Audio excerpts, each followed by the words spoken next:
The cash flow collapse. This is the most common way a profitable business dies, and the most misunderstood one.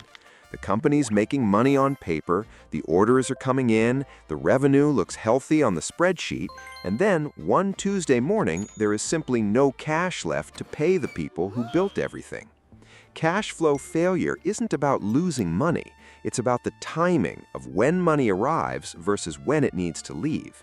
A business can be growing fast, signing big contracts, expanding aggressively, and run out of actual cash to operate because customers pay in 90 days and suppliers need payment in 30. Here's the part that should bother every founder.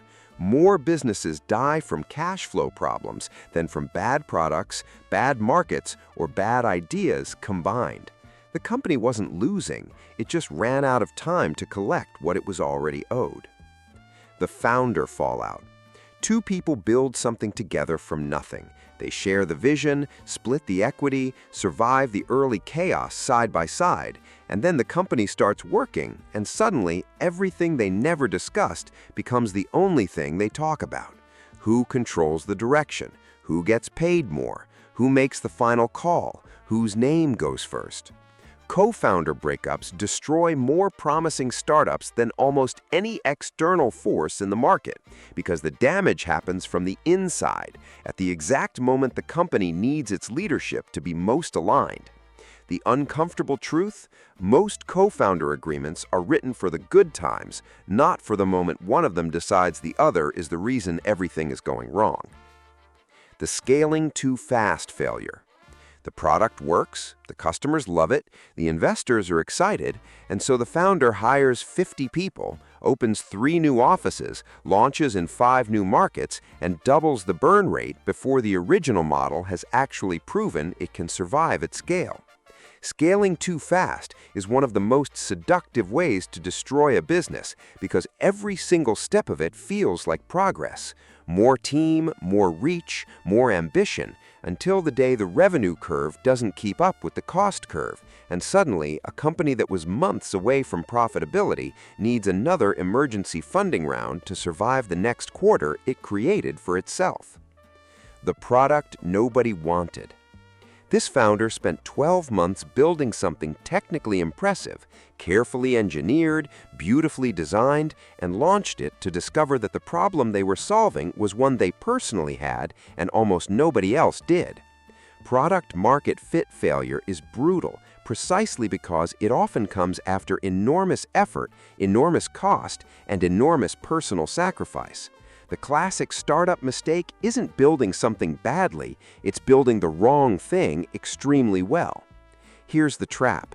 The more convincing the founder is internally, the longer the team keeps building before anyone is willing to say out loud that the market simply does not care.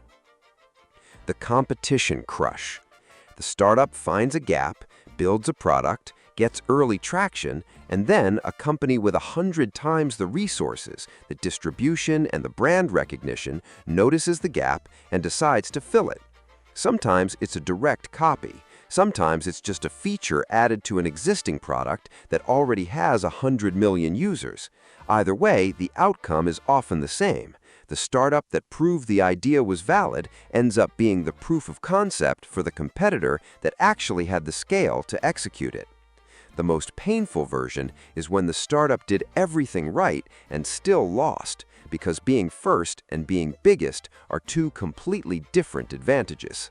The regulatory blindside.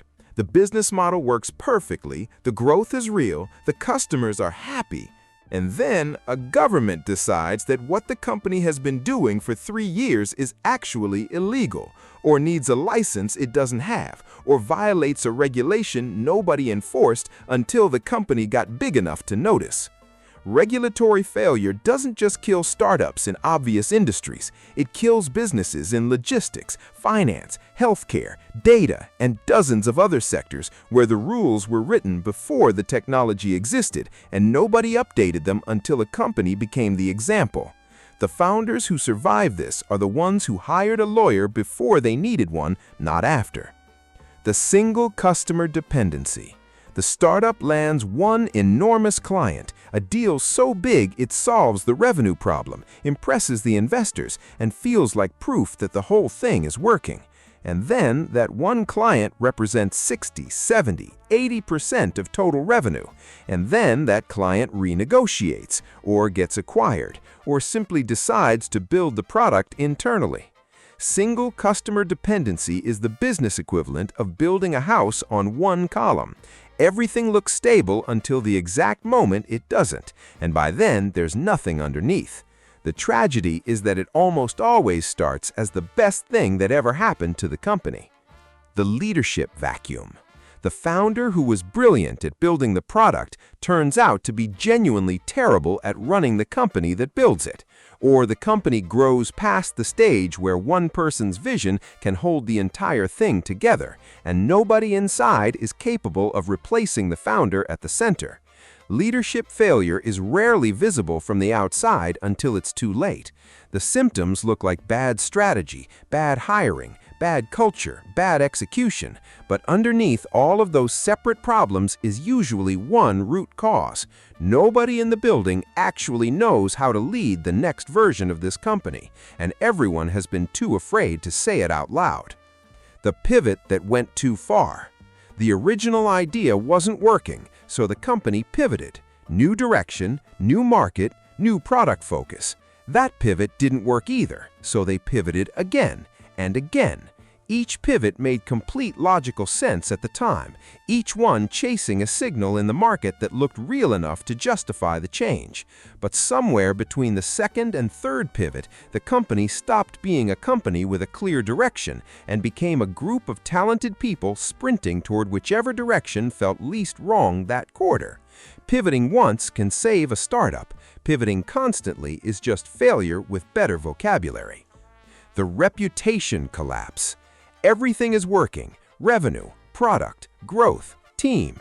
And then one moment, one decision, one scandal, one viral story about something the founder said or something the company did, and the entire thing unravels faster than it was built.